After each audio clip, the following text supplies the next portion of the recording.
Damas y caballeros, it's Wednesday. Warriors Collective. What's going on? It's your boy Cutthroat here. You already know we're here with the Warriors Collective. It's your boy Cutthroat. We got Ant Woods. We got Jacob Salanya. And we have, want to introduce yourself? Jason Tam, owner of Self-Made West Covina and Chino Hills. Yeah, buddy. So you guys already know the drill. We go through here. We have conversations amongst men, breaking things down, unpacking, unloading, sharing feelings, and sharing our goals, entrepreneurial dreams. But first things first, we have our check-ins. So, Ant Wood, you want to take the lead and check in with us today? Oh, yeah, excuse me, guys. Weather. Checking in with a bit of always that excitement. I haven't seen Jason in a minute, so I'm excited. I'm eager. I'm humbled. I learned a lot from Jason. We just worked out maybe about an hour ago, and we always have dope conversations. And I learned a lot from him, so I'm always humbled to be in his presence. I'm always very, very excited. I feel, I want to say I feel privileged. I feel privileged to be able to tap in with you guys in this dope-ass podcast. And, you know, we always do dope shit. Oh, yeah. So I'm privileged. I'm thankful. Excited as shit, man. Dope.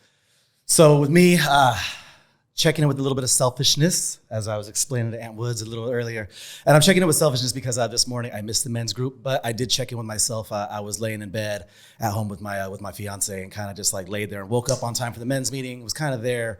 And there was that internal struggle, like, do I go? Do I not go? Should I go? But I made sure to check in with myself, see how I was doing. And, you know, when I did check in with myself, I was feeling very calm, collected. I felt good. My heart felt right. Internally, everything was very, very calm waters, I guess is the best way to put it. Like things just felt good. I had a nice flow to everything. So selfishly, I decided to stay home, but I also thought in the back of my head, you know, whoever does need that space, I'm glad that they had that space there in the men's group to be able to do what they needed to do, say what they needed to say, and express themselves fully and freely. So I am glad I did that, especially talking to you and saying there definitely needed to be some space for that. So that's definitely relieving on my end. But other than that selfishness, I'm feeling great. I'm fucking excited. Definitely excited to meet Jason over here, especially when my boys over here talk so highly of you. I'm really excited to hear your story, what you got to share, man. So I'm excited, man. Thank you. Yeah, it's Jacob here checking in. Today, man, feeling like pretty light, man. Not really worrying about too much. There's a few business things that I'm trying to sort out. You know, timelines, runways feel like they're shortening on me real quick.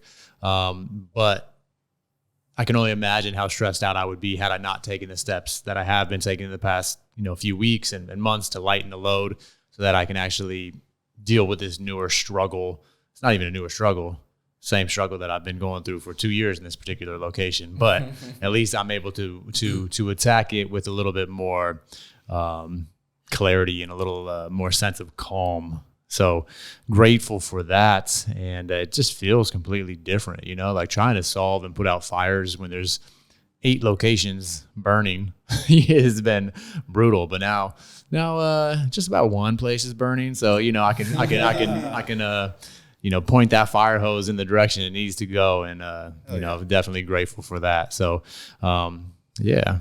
I definitely can tell the difference in ED. Like normally when you come in and check in, you're usually like, that you release. definitely look a lot more calm and collected. I think it's the neck tattoo, but That might be it. something about blasting your neck just brings a calm to you, doesn't it? I'm committed. I'm all committed right now. No, but you do look. I can tell the difference, dude. Thanks, you look bro. like you're handling that stress level. It looks like it's a little bit more down than new. I appreciate that. Thanks, bro. Well, this is my first check-in. This is new for me. I would have to say I'm excited. I'm always excited to meet like-minded individuals. I'm always excited to share my story. It's amazing with the power of social media and just podcasting, you know, doing your stories on Instagram, how many people you can impact. So this is a new audience for me. So I'm very humbled and thankful to Ant for allowing me to always come in here and speak. He always speaks so highly of me. It always adds added pressure to it. But It's a real recognized real, man. No, but I'm excited. I mean, I woke up in a great mood. I've been looking forward to this. When he messaged me, I was in the middle of peak week, so I told him this isn't a good time, and I told him the first availability I have, let's do it. So I'm excited to be here with you guys and, you know, have a great podcast with you guys. You know what? In the spirit of being, you know, candid and open and honest, I'm checking with a little bit of worry, right? We're a little shorthanded today. Yeah. And, you know, our brother Antonio is not feeling too well today. And so I'm a little worried about him. You know, we love him. I personally, you know, love the shit out of that guy. So if we're going to continue this podcast and be open and genuine, I got to be honest with that check-in. I'm a little worried about him today. So Absolutely. I couldn't, in good faith of what we stand for, continue without just making sure I'm honest with myself and coming full face with that reality. I'm worried about him today. For sure, yeah. We did get some updates. He's feeling a little better, so stoked to hear that. It's just a sketchy time in the world, where like we do what we can to build our immune systems and like be strong, and sometimes put the threat of us, and we try to maybe carry ourselves like superhumans. You know what I mean? Yeah.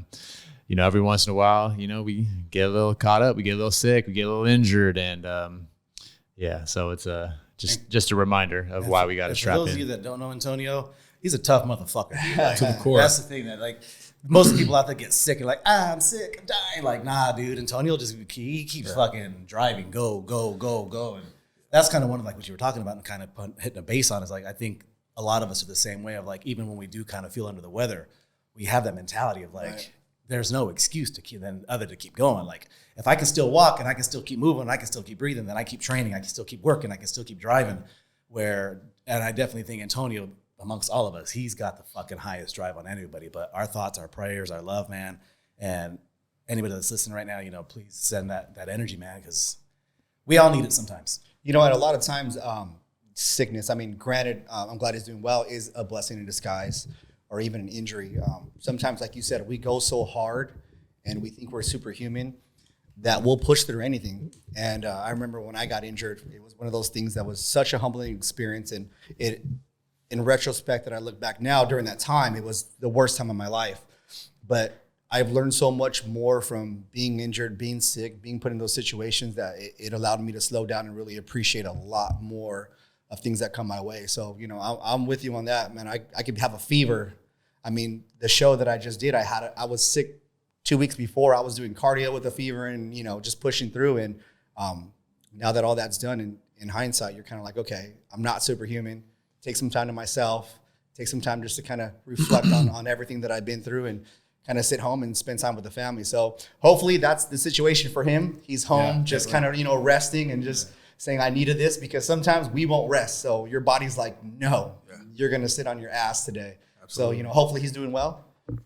So, I mean, I think we all like recognize this. Like we all understand now, like we've all gotten to a certain level of whatever it might be in our field or whatever it is that like grinding has been the way to get there. And I think we can all verbally say and agree on like the rest in the recovery, but is that even remotely natural to you yet at this point, even though you've recognized our areas in your life where you needed to really slow down, but you just weren't able to do that? So where are you at with it? You know what? It's still a challenge for me. I still have that, like I was telling Ann, I still have that drive to just always push through. But I think now that I have a family and I have a beautiful daughter, beautiful wife, that I look at things differently now. Like, is it really adding to my cup if I keep pushing the envelope? Like, even when I look at business, right? I have another gym. I want to open a third. I want to open a fourth. I want to open a fifth. You have to sit back and say, what is your end goal, right? So for me, it's family.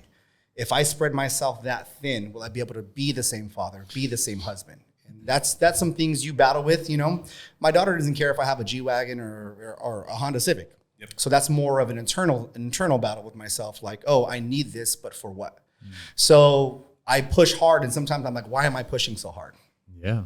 And as much as I would like to say that I can recognize when I do push too hard, it takes something like a sickness or an injury sometimes for me to really get pushed back and be like, okay, put things in perspective. What am I really trying to accomplish here? So yes and no. I mean, I've gotten better with it over time, but I think just entrepreneurship, any entrepreneur, any competitor, anybody that competes, it's natural.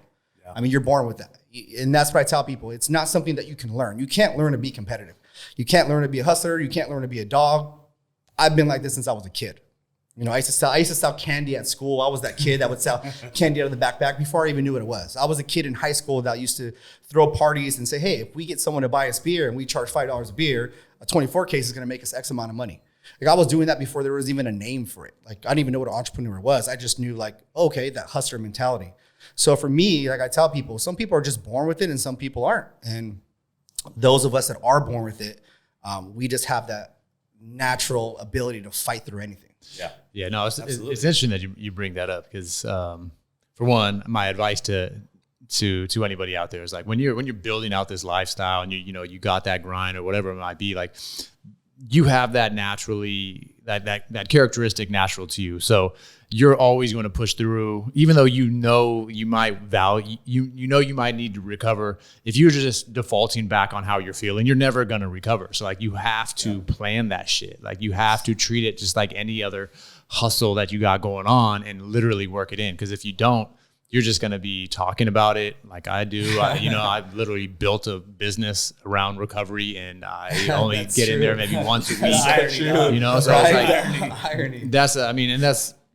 That's the extreme side of it, and like trying to create what you know that you need for yourself, but not really having the habits or the really deep value for yourself to really use it. So like, I use the space bar maybe once a week, which is still, what I recommend for people is like do 1 day a week of recovery. Right. So, at least I'm checking that box, but I'm not doing it as often as I probably should be, or I could really be benefiting from as it. You would recommend it. I mean, the same thing as trainers. You tell your clients, okay, you don't want to go too hard because then you're going to burn yourself out, take an off day.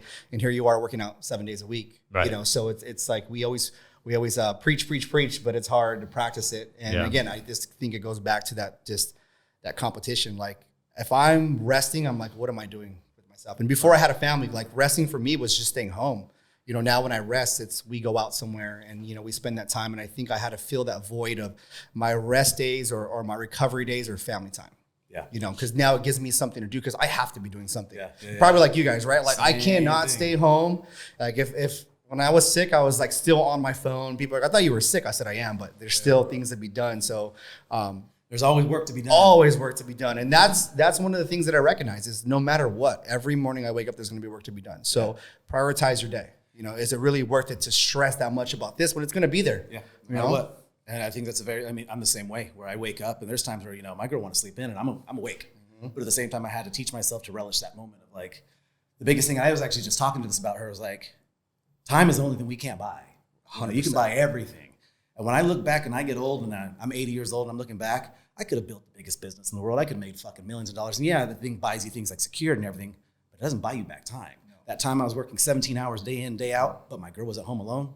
And if we decide to have a family one day, but I'm going to keep doing that mentality of working 6 days a week, grind. But then my kid's 16. Yep. Like I had to put myself in check and really, cause that was me, cutting hair. I'll take like the day before Thanksgiving, I worked 18 and a half hours straight. Oh yeah. No breaks, no nothing, go. But that used to be a regular occurrence for me. Every single week I'd work 5 days and all of a sudden you'd be like, fuck it, I'm gonna work a Sunday today. Yep. And I would neglect my own personal life only for work and training. I'd work all day and then still hit the gym for another 2-3 hours, come home, sleep, wake up, repeat. Come home, sleep, work, repeat, train. It was just an endless cycle. And people would always tell me, dude, like, relax, take a vacation. Like, I didn't take a vacation until I was in my 30s, dude. Same. I was working day in, day out, day in. I took my first 1 week vacation when I was like 30 years old, and I was like, what the fuck is this? This is what normal people. Holy shit! This is what normal people do. Dude, like the first 2 days, I was anxious as shit. Like I'm like, yo, I should be doing some shit. Like, I need to be same. I'm just not doing anything. And then finally by day 3, I'm like, it's okay. Like it's gonna be okay. 100%. And I think for me, at least personally, like, and I'm sure it's like trainers too. Like you don't want to lose your clients because that's what we work on a business like that. You have clients. You feel the need to like fulfill people. We're people pleasers, and it's like, shit, if I'm not there for my clients, they're just gonna go find somebody else. Right. When the reality was, I would let them know they're going. They'd be like, good, man, I'll see you when you get back. Yeah. Or they'll say, hey, I'll go see this barber, but I'll see you on the next one, man. You're my guy. You're my dude. Like I got you. And I think I really failed to realize like the connection that I was making with my people was so strong that me taking time for myself, they would understand that, And so breaking those barriers that we have with ourselves, I think is a really important role. Like I said, and now like I'm starting like my family, me and my girl, they're engaged, we're getting married. Awesome. I need to be able to hit a point where it's like, I need to make time for that and prioritize that. Break away from business, break away from training. Hey, let's have time on the couch. Let's fucking spend like intimate time together. Let's actually spend time where I'm paying. Like I don't get on my phone. Like it was crazy. We were having lunch the other day and I looked at the couple behind us. Dude, they were on their phones the entire time. They didn't even look at each other. They didn't engage each other. They were playing Words with Friends, though. They were playing games, dog. But they weren't playing with each other. They were playing Battleship. They were trying to sink your battleship. dude, like, and that's a very common thing you see nowadays. Like, you'll see groups of people hanging out, like, yo, let's all grab lunch.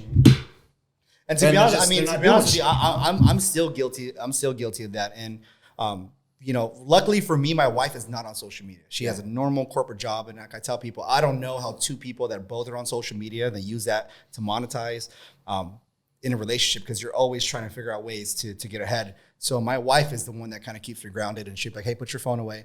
And and it's hard for me to do, because the thing is you're like, somebody that worked as hard as I did to open this shit, make it successful, is looking at my stories going like, I'm going to take this guy out. And that's always my mentality. It's like, there's somebody out there that's trying to take my blueprint, and they're working right now on a Sunday, and I'm here on the couch doing nothing. Yeah.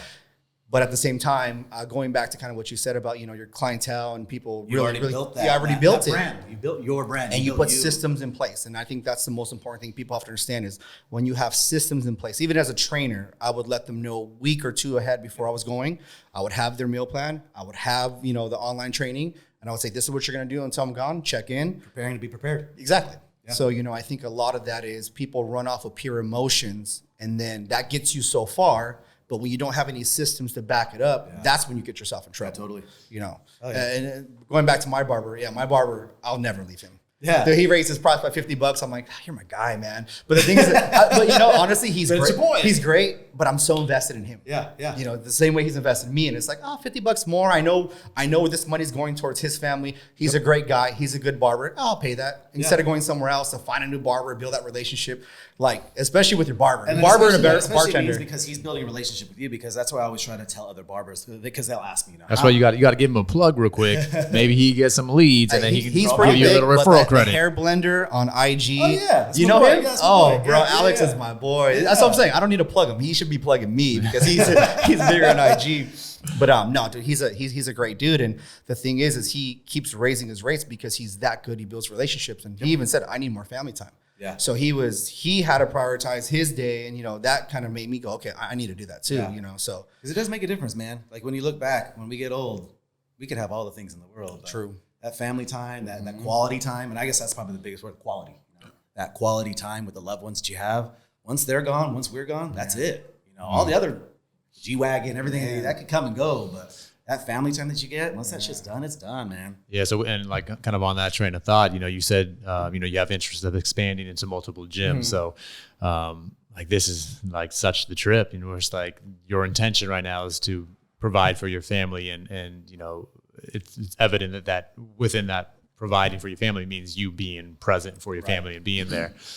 So what do you think would need to change from where you are now with your 2 gyms in order to expand to, say, the 5? Like, what changes would need to happen not only in your operation personally, but as far as systems in order to get there? Because it's real easy to get to that 5 gyms and then look back and be like, holy fuck. Like, that's been what I've been trying to unravel for the past, since COVID, basically. Like, that was my shit in COVID. It was like, damn, I got way too much going on. I expanded way too fast in all these areas. And the underlying reason before starting our first gym was to make family time for the family I didn't have yet. Granted, I still don't. But, looking back now, it's like, there's no fucking way I could have a kid right now and be the father that I wanted to be. A lot of people say that until you have one, and then you figure it out. I mean, my wife and I, before we had a kid, we were like, how are we gonna do this? And now, that's the biggest fucking. And then you go like, oh, okay, one, we want 2, but it just goes back to systems. And I was kind of sharing this with Ant, his relationship with Katie that he's known for a long time. My thing has always been is I don't need the entire pie. And I think in business, a lot of people kind of see themselves as like, I need to be that front guy. I need to be the guy that's on social media. I need to be the face of it. When really, there's a lot of great people out there that I interact with and that I built really good relationships. And for me, it's putting those people in place to make a living and provide for their family and giving them a piece of my pie. Yeah. To play off that analogy real quick, though, just because I'm fucking jaded and I've been hurt. You go and you bake the biggest motherfucking pie because these people want a slice, and then they ain't got the fucking appetite to take a bite. But that's exactly what the conversation we had. We should have saved it for the podcast. For me, like I was telling him, I value so much good people, like to the point to where, it's almost like dating, right? You're like, oh, you're a good trainer. You have potential. Let me throw some things on your plate and see. And then you see right away how they handle things. And for me, I was fortunate enough. I have a partner, Marissa. She's outside. And we've been training together, just trainers, for like 8-10 years. And she's been with me since I started the gym. She's been with me through COVID. Granted, I'm the sole owner of the West Covina one, so she's not getting any piece of the pie, but I told her, I promise you, if you ride this out with me, I'm never going to make sure that I'll starve first before you do. So for her, she invested so much time, and she's proven time and time again how valuable she is to me and the success of my business. The second location I have, she's my partner. So even moving forward with the third location, I told her, can you handle, because she's going to start a family. So it's the same cycle. So do we find a third person? And that's kind of the thing is, you got to make sure you find that right person, which is hard to do. But at the same time, when you find them, you hold on to them for dear life. Before I even met you, I heard of you. And shout out to EJ. EJ's the one who introduced us. And that's like your calling card. That personality trait. Have you always been that way? Always been that way. What brought that about? My mom, my mother, my dad, and kind of going back to that, working so much. My dad, both parents are immigrants. Dad's from Hong Kong, mom's from Mexico. I don't have my dad in my childhood. It was my brother. My dad worked, but he had to. He took care of 3 kids, a wife. My mom didn't work, so he literally missed every milestone that I've ever had: sports, birthdays, Christmas, Thanksgiving. He's a great grandfather now. I mean, God, he treats my daughter and the grandkids like, I was like, well, what about us? But I understand it. Yeah. So for me, I even used to tell my mom used to be like, do you want to be with like your dad where you work so hard that you don't get to enjoy things? You don't get to go on vacations? What I mean is your appreciation for your circle, right? Because I see how you treat your people, and it's you don't slip. No, man. They get golden treatment. They get the red carpet. Everyone is heard. Everyone is taken care of. You're attentive. Where did those skills come from? And why do you take that so seriously? I think because I've been in a place, even like younger, where you have a best friend, and that best friend, if you got into some shit, they ride for you. And I think the group of guys that I went to junior high, elementary with, we're still friends. And I understand the importance of like having people to be able to lean on, and not just like an acquaintance, but a friend. Right. So I've always valued that friendship with them. And so as I started to meet new people, you always put them in brackets. I mean, this is a cool guy. I'm going to talk to him and see where he falls in my life. And not everybody's meant to be, right next to you. Some people are meant to be here, and you call on them when you need them, and vice versa. But for me, I think I understood at a young age, especially because I grew up in a pretty bad area, so I got into a lot of shit. Mm-hmm. So knowing that, hey, bro, there's like 5 guys that want to beat my ass, and my boys would be there no matter what, and understanding the importance of having those people that you can always rely on. But at the same time, you got to give some. So for me, even in business is always a fight. So like when we were going through COVID and, going back to Marissa, she was there with me 7 days a week, not getting paid, just understanding that loyalty. And I think not enough people value that, or they're like, oh, thank you. I used you for what I needed you for. And now I'm good. And you never grow like that. And trust me, I've been burned, bro, more than you probably have. I'm telling you, because my heart is there. My heart is, I'm going to give it to you until you prove me otherwise. And then you're never getting it back. Like I'll be okay with you. I'll be cool. I don't wish anything bad on you. But I feel like when someone shows you their true colors, that's just them. See, that's how I know I've been burned more than you, because I will take it back. And then I'll get burned 2 or 3 more times. Well, one thing I learned is, man, holding on to grudges, wishing for somebody's downfall, revenge, that only takes away from your cup. No, what I'm saying is I'll keep that door open for them to come back in, because I double down and believe so much in the ability of us to change. And it's just deeply rooted because I've changed so much in my time. And if people didn't stick around for me to have me develop as a person, bro, unrecognizable in high school. You would not fucking know who I was, So it's like, and I think that's where it ultimately stems from. And where it's like, if I don't keep that door open, but now again, like with whatever it is, if we're not, looking at the results of our life and trying to make changes, like that's for sure harming me now. Oh yeah. But so it's like, but I don't want to lose that characteristic of mine of being like all in. So it's a trip. Well, I mean, it kind of goes back to not everybody's meant to be in your life. Yeah. Right. Like if you burn me, there's good people that burn me that are good people now, but you're just not meant to be in my life and part of my success. The same way I'm probably not meant to be part of you and your success. Yeah. And that's okay. And I think I've learned that when someone burns you or wrongs you or whatever, a lot of times they had a reason why they did it. They wanted more money, which is always usually the case.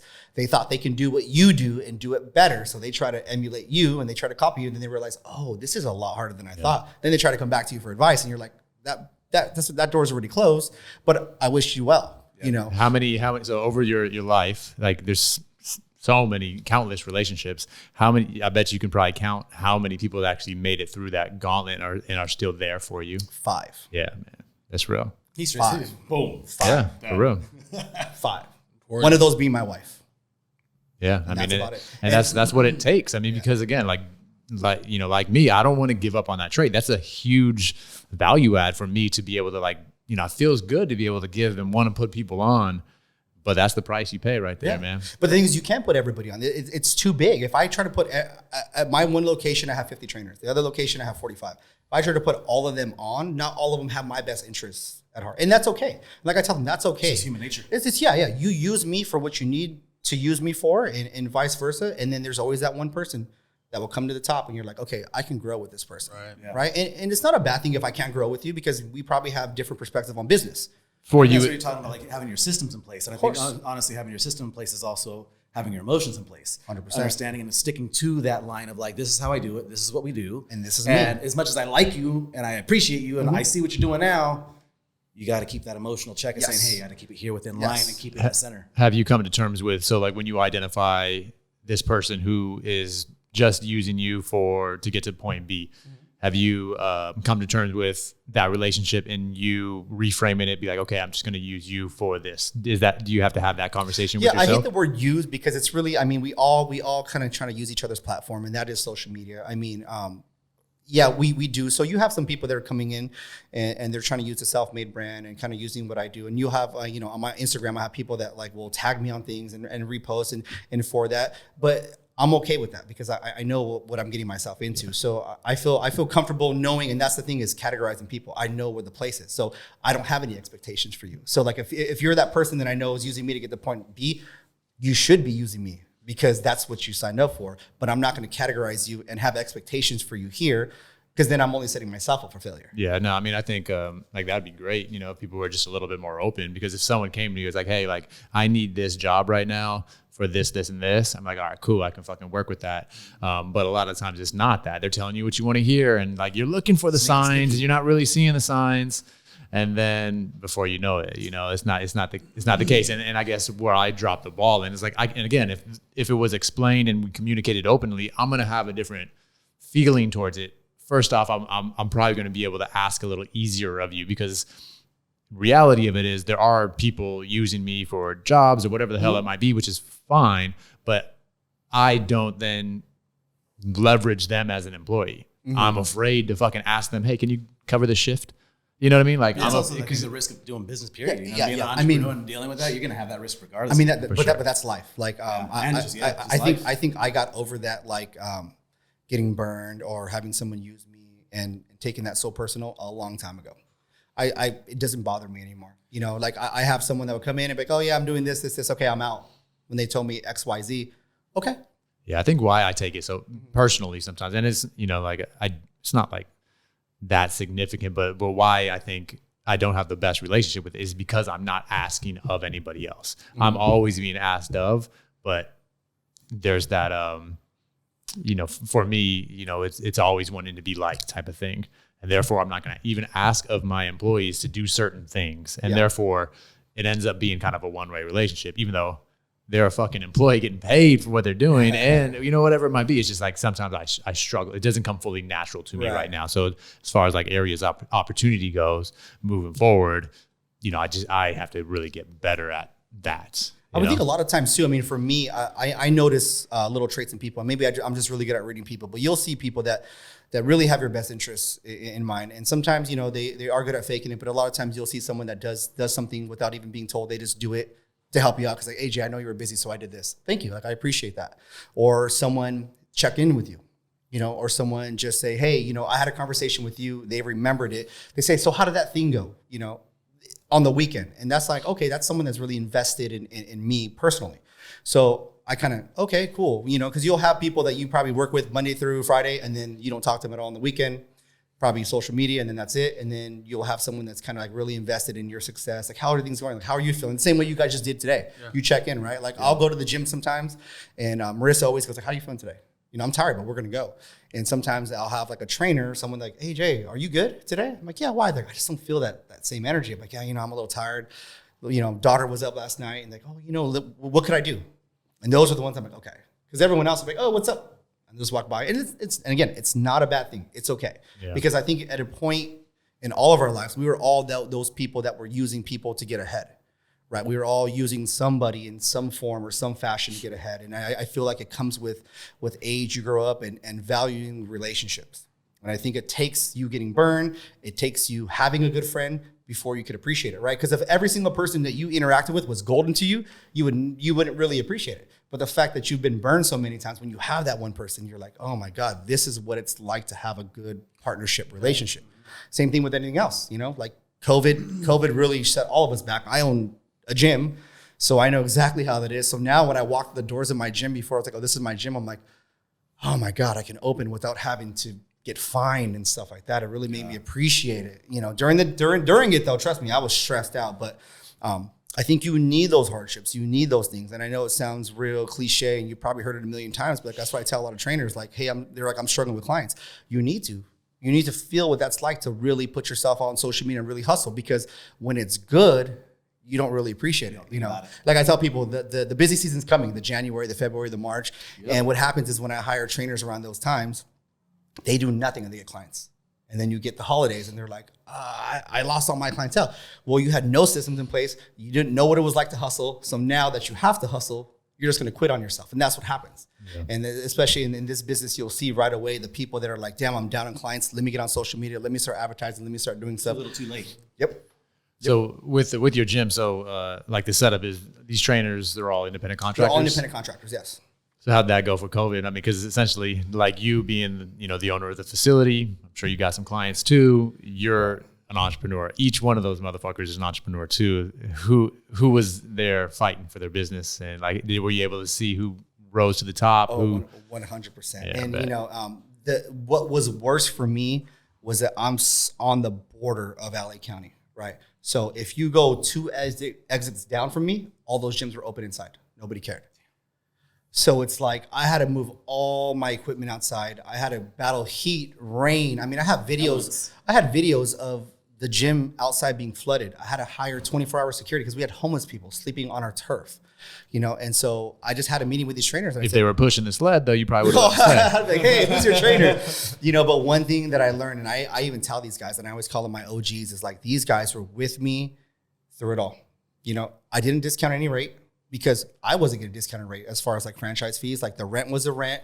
It is what it was. What I told them is we have to make this like an outdoor playhouse. So that's when my entrepreneurship kicked in. I got like wine barrels. I would have events. I would do water balloon fights. I would do anything I could to generate business to make it fun, because that's what you want to be around. I probably had a handful of trainers that left. And again, I'm okay with that because they needed to service their clients. But the ones that stayed are the ones that I already know they've been with me forever. So for me, it's like, whatever you guys need, you let me know, because that was the darkest time of my life, dude. I thought I was going to lose a business, and those guys were like, I'm here for you, Jay. Granted, it was hard, but those guys had to hustle just as hard. So it made me get up every morning and work. Okay, what could we do to make this interesting? And I'm telling you, like, we had like barbecues for clients. People are like, oh, this is kind of fun, until it was 110 degrees outside. I'm telling you, during COVID, I was like getting on social media, and I live in gyms, right? So I'm like looking at all these gyms all over the country. And you're having like outdoor parties. People are pitching in, trying. Everyone's a community. They're trying. Everyone's working together. Yes. And it speaks for how everyone works together when everything is rising to the top. Yeah, man. I mean, everyone's roaming in the same That's the first conversation I had with those guys. So just to give an example, my wife's birthday was on a Friday. I got shut down by the city, and I had to go outside by the county on a Thursday. I was on the phone. I found a guy that had extra equipment in storage. I bought that out of my savings. I had to get canopies, tents, everything. I did all that in 24 hours. And like I told my partner, like, you don't have time to sit and say, oh my God, this sucks. You got to act. Yeah, and it was legit though. It wasn't like It was legit canopies. Oh my God. He had real Oh, yeah, machines. Oh, yeah. He came down and got busy. It was tight. Yeah, and I appreciate that. And even that, like I reach back out to people that are influential in the industry, like, and even seeing him there, people are like, oh, damn, and still coming through. And, him and shout out to Frank Hill, that made an impact, because they're like, oh, these guys are still rocking with you. They're still coming out.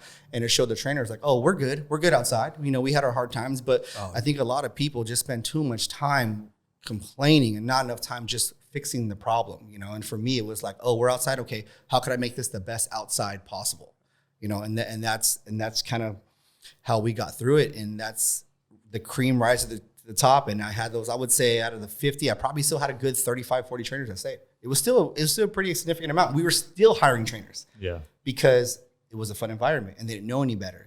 They're used to that was their norm. So when we finally moved inside, they're like, oh, this is what it's like to be inside the gym. I'm like, yeah. No water balloon fights in here. But for me, you have to get creative during the times. Like I know you said you're putting out fires. You just got to get creative. You got to think outside the box, which your spot is actually really, I like it. It's really creative. It's a gym, there's a freaking coffee shop at the front. So you have a good thing going. It's just like, how do you get that out there to people? I know. And I think it's important, like what you're saying, is creating that atmosphere, because the atmosphere is what's going to create something where the trainers themselves are going to want to invest themselves into. They're going to want to bring people into, and that's going to what their clientele are going to want to come into. Because I know once we open up shop and we actually decide to open up barbershop, I don't want to be a regular barbershop. I want people to come in. I want people to be entertained, amazed, feel the energy. Like even small shit like saging the, like I sage my fucking house every morning. Burn incense. I have shit like this guy comes in, he's like, yo, this fucking smells good in here. It's an experience, And you're giving people that. You're not just giving them, okay, come out, work out, train, okay, you're done, bye. It's a connection. It's setting that kind of tone. And when you set that tone, and especially when you're taking care of the people that are working for you, that sets a precedence where it's like you're setting the bar higher. 100%. And when you're really making that connection with people and you're actually seeing how they're doing, and they're doing the same with you, you become more family connected, more family oriented. Those things, that changes things so fucking much, dude. Yeah, no, I mean, I make it a point to know every client by name. What's going on with them. And again, that kind of goes back to just natural, like my mom instilled that I meet, like remembering people's names, saying hi, saying bye. And that's Hispanic culture. Like you can't leave a family barbecue without walking and saying bye to every aunt, every uncle, every cousin. Like if you say we're going to leave like in 30 minutes. I got to walk around. You got to do the fucking. And so even when I first arrived at the gym, the first thing I do is I put my stuff down and I say hi to every trainer, every client. Like the whole entire gym. My gym is 8,000 square feet. I'll walk around it, say hi.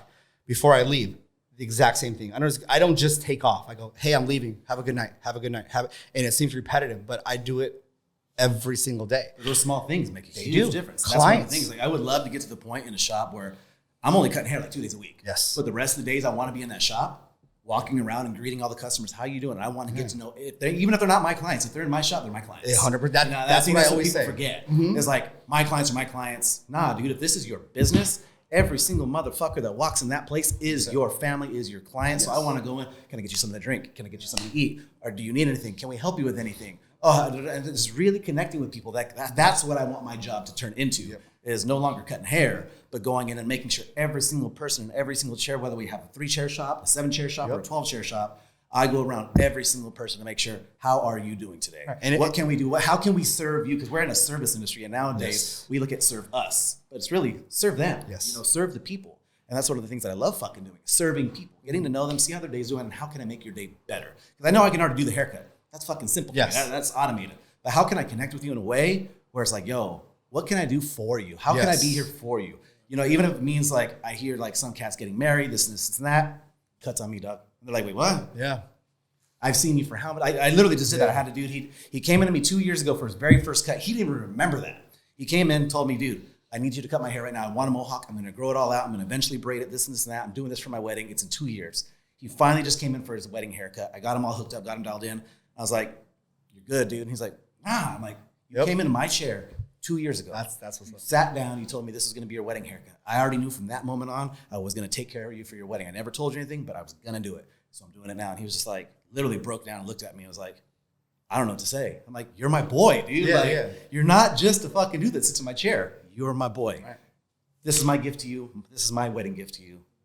Fucking, you know what I mean? It just makes such a huge difference in business, because when we look at business as just business, it changes it when you look at business as a connection. Yes. Family, And I mean, I mean, I kind of do the same thing with like even t-shirts. Like I'll walk by and I'll see, you see clients working really hard or lost a lot of weight, or they follow you on IG. I'm like, man, dude, you're doing really well. Take this shirt. And they're like, I could just have it. I'm like, yeah, just take it. Dude, you earned it. You deserved it. Yep. Do things for clients, you know, get them coffee and stuff like that. It doesn't really cost a lot, but it's just a thought. And I think people look past thoughtfulness. You know, people remembering your name, that guy remembering that. You know, my my barber knows everything about me. Like, hey, how's this? How's that? I know his daughter's birthday. You know how many weddings I've been invited to and I've gone to? It's like it's getting crazy now. I've been to so many trainer weddings, but like I was telling my wife, that's how I know I'm doing something right. Yeah. Right? If someone invites you to a wedding, that's a very intimate thing. Yeah. Right? So to be invited to so many trainers' weddings, so many clients' weddings, so many clients' kids' birthdays, it means that they look at me as like more than just, you know, an owner or just a trainer. They look at me as like family. Yeah. And that's how I know. That's one of the indicators for me. Like, okay, I'm doing pretty well. Yeah. You know, that's dope. On building that family feel. Exactly. Because that's what I mean, even when I told Ant from the beginning, like was always my goal for the gym. It's like, I want to walk into the gym and love everybody there. Is it ever going to happen? You know, I could probably get it to 90%, but I could be in the gym all day, dude. Yeah.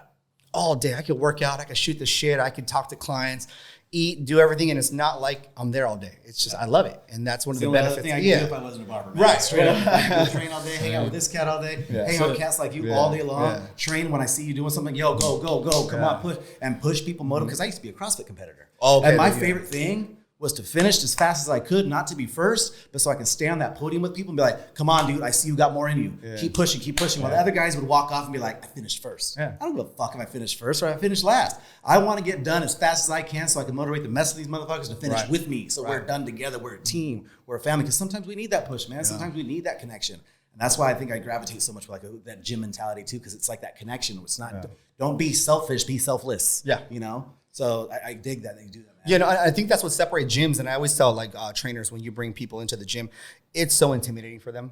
Like imagine you go into a gym and you see someone like Ant with his shirt off, ripped out of his mind, and you're like, dude, I still get intimidated. I do too. I'm like, bro, put my shirt right back on.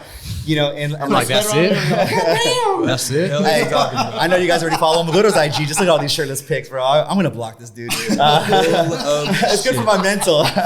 No, but like I tell people, I told him. And then you lick your lips. Dang, man. Oh, cool J lick. Part of the gym is the experience, right?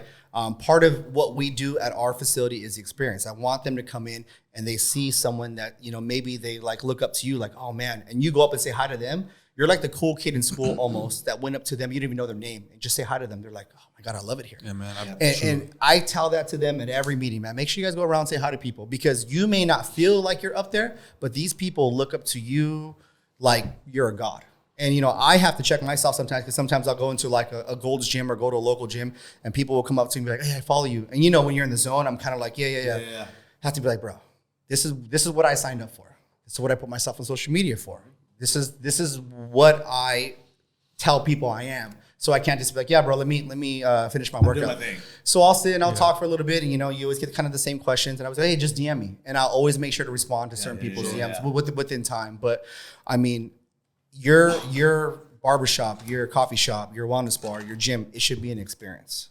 And I think that's gotten me to where I'm at is you create your vibe, right? I always tell people, I always go back to my family.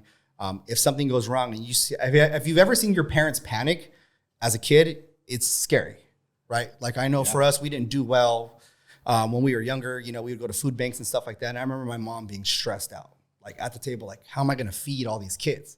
It's the worst feeling ever. So for me, it's like when COVID happened, I was like, we're good, guys. Like, I don't know what you guys are all here with the sad face for. Like, bro, I got tents, I got new equipment. They're like, oh, okay, cool. I said, I got water balloon fights, I got barbecues coming. We're gonna bring a DJ. Good. We're good. Because imagine I came in and I'm like, hey, we're fucked. But who wants to stay with me? You know, so for me, a lot of that falls on me mentally. And you know, during that time, it did transition over to my family. Like my wife had to put up with a lot because I would come home and be mentally drained. You know, and that's why I always tell people when you get married or a partner in anything, it's a partnership. You know, good thing I have a strong partner in my wife, and she was able to take not only her own, you know, stress from work, but my stress from work, and kind of make that home like a safe haven for me instead of like, well, you got to spend time. Well, why are you coming home so late? Well, why do you got to go to the gym on a Sunday? She goes, no, I get it. Go ahead. Yeah. You know, there was never a second thought. She knew This was part of the process to get to where we needed to be. You know, we didn't know when COVID was going to end. So I said, as soon as this is over, you know, it's going to be all that. And then I say, I'm going to do a show. I'm going to open another gym. And she's like, you know, but she's even said, like, I know you, like you need a lot on your plate in order for you to feel fulfilled. And, you know, and that's where I always have that. I always call it the come to Jesus moment. It's like, what am I trying to fulfill? And it's changed so many times. Like, I want to prove people wrong because I was a poor kid. Now I want to pull up in a G-Wagon, but it's like, who cares? You know, I've had the same car, dude, for like 10 years. And it's funny because people trip out. They're like, you own 2 gyms, this is your car? I'm like, yeah, how do you think I own 2 gyms? I don't. People lose track of that. Yeah. And it's like, oh, so if I didn't own any gyms, I put up in a G-Wagon, you would look at me differently? You know, you go out and you meet new people. The first thing they ask is, what do you do for a living? And they automatically judge you off of that. So even when I meet people, I tell them, oh, I'm a trainer. And if you judge me based off of you think that's not a quote unquote like superior job or it's kind of low level, then okay, I already know how you are. You know, my daughter goes to a private school, and it's a very nice private school, and everybody there has a G-Wagon, has this. I pull up in my old Mazda, and they always ask me, "What do you do?" I go, "Oh, I'm a trainer." And it wasn't until they started seeing my social media, they're like, "Oh, you own that gym?" I'm like, "Yeah, I mean, I'm a trainer there, and I own it." You know, I'm like, "Oh, so now." All of a sudden that all of a sudden. And then now they're like, hey, they say hi to me and stuff. And I tell my wife says, just ignore it. I go, I know, but it's just funny how people categorize people. Oh, yeah. Like you could go out here and get a coffee and meet this guy. You're like, oh, dude, you're just a barista. This guy probably knows so much he could teach you. And I feel like for me, you know, I interact, and you do too, with some kids that are 20. And you kind of, oh, you're 20. What do you know? Some of these kids are crazy in the crypto game. Dude, I'll sit there and they were like, thank you for your time. I said, dude, I want to pick your brain. Like, because when I was 20, I wasn't even have that mindset. So for me, it's like I look at everybody as a learning experience. Like, what could I take from you? What could I give you? You know, what can we share with each other? I don't care about what you do, you know, age, any of that stuff. It's just a matter of like, it's a learning experience. And is your heart pure? And again, that sounds cliche, but until you've been in certain situations, you understand the importance of honest people. Yeah, you know? Very true. Same. What are some of the biggest challenges that you're facing right now, like with your business? You know, I don't want to say none because there's always some, but it's always the same challenges. It's always, you know, another gym will open up and they're like, oh, well, we're going to offer you this much money to train here instead of this. It's always, you know, trainer fights in between. A trainer that maybe doesn't have enough clients, so they come to you. And honestly, for me, I'm one of the rare gyms that does sit and work with the trainer because like my background, like I worked corporate for like 5-6 years. I was a fitness manager. I was a fitness director, district manager. So I did it for other people. So I know how to kind of like, again, put the systems in place. Yeah. So I try to teach that to them. But I would say it never changes with this business. And that's where I've learned to kind of brush it off the shoulders. Like, I'll deal with it Monday because it's never going away. Probably the same issues you have. There've been the same issues since you opened, right? And once you recognize that, you know, you can only control you. And I understand I could get another trainer in here, maybe someone more experienced, maybe someone better, maybe someone that will add more to the cup. Then I become more comfortable with letting people go, where before I wasn't. But and then again, putting myself in that mind space of where maybe you just weren't meant to be here. Maybe you leaving is allowing someone else to come in that's going to add. And it happens every time that way. This is being okay with a different situation than what you already have in mind. Yes. We get so sucked into this, like, this is what my dream or my goal is. Mm-hmm. But maybe it's just not the right flow of it. Yeah. As my wife would say, ebbs and flows. Like ebbs and flows. She says that shit all the time to me, dog. And it's just like... And that's business, you know? And once you recognize that, like when I was at the top, dude. But I was always like, fuck, there's going to be a time when I'm low. Mm-hmm. So what do I do to prepare for that? You know? So for me, the challenges are the same. You know, you're always going to have a gym that opens up. You're always going to have someone trying to undermine you as an owner or talk bad about you. It doesn't bother me anymore. So for me, it's been the same issue since 2019. I just handle them emotionally better. And so for me, I don't really consider them issues. I just consider them day to day. Yeah. And once you do that, you'd be amazed at how much more peacefully you sleep at night. Absolutely, Straight up. Dude. You'd be amazed. Yeah. I sleep very well at night, you know? So, and again, I feel like kind of what you guys do with your men's group is you have to understand that first before you can move forward with that. You have to understand it's okay to let people go. You have to understand it's okay to have challenges. Nobody's life's perfect. Yeah. Not a single person, not one of us in this room's life's perfect. But it's all how do you handle that stuff internally. And once you learn how to handle it internally, man, your whole perspective on life just changes. And then your energy's better. And then you attract other people that are like, I love your energy. I want to be right next to you, learning from you. And then you're like, oh, you were better than the person that I was trying to hold on to, you know? So, I mean, I think once and I don't want to say mastered that, but once I understood that and have a better grasp on it, it changed my life for the better. That's what's up, man. I appreciate you sharing so much, man. It's been a very inspiring story, you know. Knowledge bomb dropped. That's Make sure you go back and re-listen. I just to end the this shit podcast. twice. We're done. That was it. Right there. Killed it. See y'all later. I mean,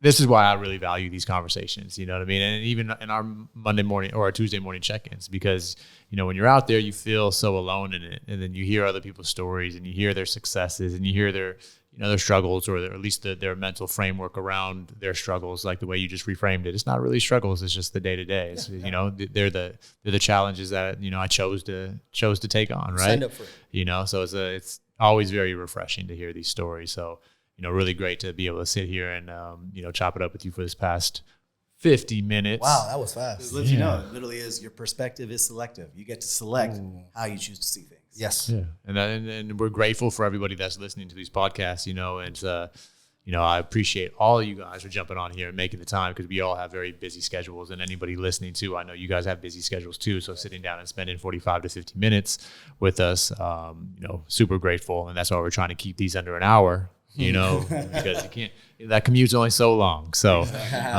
you know, with that being said, any final last words you'd like to leave, you know, where people can find you, where the gyms are? I have a gym, Self-Made West Covina, Self-Made Chino Hills. You can find me at Tam Fit on Instagram. That's the only social media I have. I don't think that's all I can handle right now, because if I was to do anything else, it'd be overwhelming. But I mean, if anything, you guys, I hope you guys take away from this is that everybody has struggles.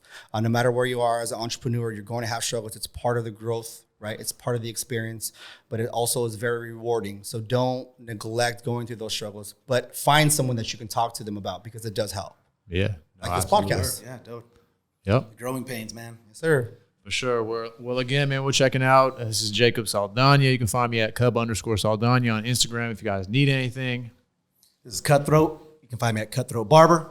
It's Ant Woods. You can follow me at Ant_Woods with a Z, not to be confused with an S. And big shout out to Antonio, strength philosopher. If you guys need him, slide in his DMs. My guy will drop some knowledge on you. And it said, if you guys need to reach out to any single one of us for any situation, whatever you guys are feeling, feel more than welcome to hit us all up. We're all here for you. Yes, sir. Power in numbers, man. That's it. All right. Appreciate Peace you out. guys. All right, guys, thank you for joining us for another episode of the Warriors Collective. If you like what you heard and this resonated with you, don't forget to hit the subscribe button as well as the bell so that you get all the alerts and updates of when new episodes come out. You can also find us on all podcast streaming channels, Apple, Spotify, and your other favorite channels as well.